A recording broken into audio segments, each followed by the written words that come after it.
buugga si ay u akhriyaan macluumaadka guud ee laga qoray taariikhdii cabdilaahi yuusuf axmed.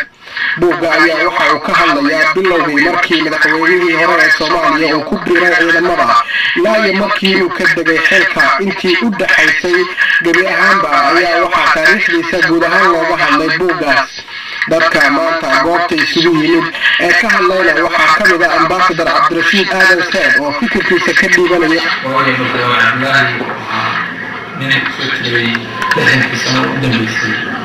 إلى الحرية قناة الصومالية إلى المنطقة حاضرين المنطقة الصومالية وأي صومالي مؤسسة شخصيا الصومالي مرة وجود ورقة وجود من المنطقة الصومالية يشيك بطريقة سوق الهرية ولا الأوغادان كان يعيني وطن فوضى بلد الصومالي من الشخصية الأساسية ونعبلها كيف تعلمي نقول لكن السنوات الصورة في دولة الصومالية هي وحياة بدل أو سب شخصيها الأولى وكرهوا كنت لو رحت عليه وقت سنة أنا كل ذكر من الصومالية بدنا أحيانا كان يستحقوا waxaa kaloo isla goobta ka hadlay Maxamed Xasan oo isagu mas'uul ka ah shirkadda loo yaqaano Skyson Publishers ee daabacday buuggaas waxaana uu ka hadlayaa waxyaabaha ugu waaweyn ee buugga uu uga hadlay madaxweynihii hore ee Soomaaliya Cabdilaahi Yuusuf Axmed.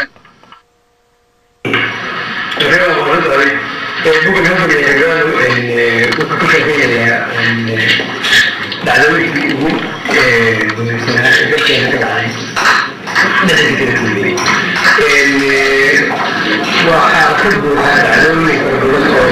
مرور عين على كل ما سبب إذا كانوا حكومة تعلمي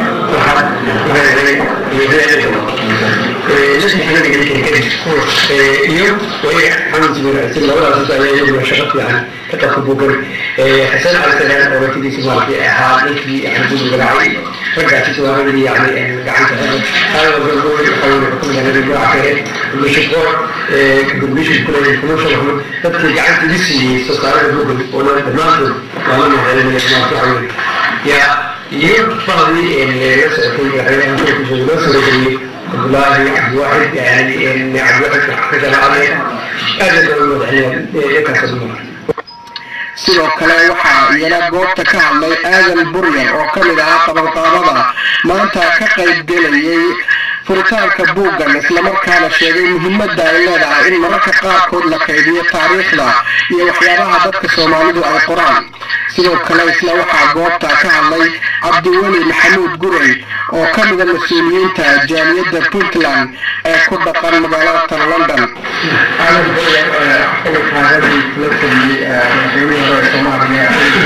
Quraan lama kana muhiimad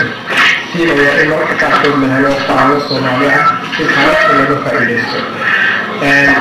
sidoo kale ay buugaan iyo waxyaabaha ka faa'iideysan kuna macquul marada kadib oo ay halkiisa ka maqlaan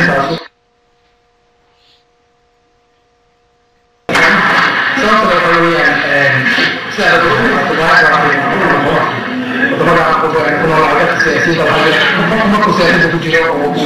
ولسه الرياض بنقول إحنا لازم شيء كرني لكن سياسية ما بنكفر الشيء الرياض بنقول بقاس وصار شيء كتير ما كان كامل هذا عمل في أنتهي والناس عندك سياسيين من القرآن ما يعرفوا من القرآن تناصر كثير ما معه كلية سياسة لكن حيث كمان كوميونيكيشن في غير الجمهور لأن القرآن الصومالي أكاديمي الذي يسويه عن الرسالة الصومالية الذي يسويه عندي لكن القرآن مضاعف ممكن القرآن هو مهم ولو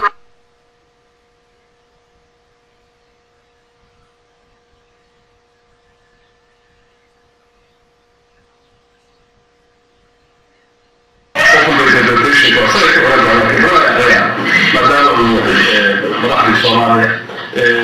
أكبر من سنة وأكبر من الغير مكان وكل ولا هو الجمهورية الكلابية فور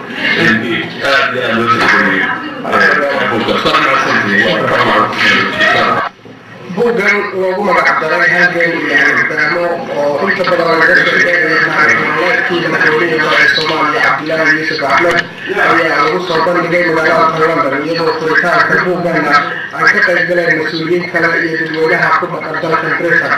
waxaana guud ahaan buuggan uu ka sheekeynayaa taariikhdii madaxweynihii hore ee Soomaaliya Cabdilaahi Yuusuf Axmed iyo guud ahaan sida uu u bilaabay taariikhdiisa dhinaca ciidanka ah ilaa iyo markii uu xilka ka galayay waxaana guud ahaan loo arkaa buuggan in waxyaabo fara badan oo taariikh ah gaar ahaan taariikhda madaxweyne Cabdilaahi Yuusuf Axmed laga faa'iideysan doono. Ridwaan Xaaji Cabdiweli iyo Universal TV London.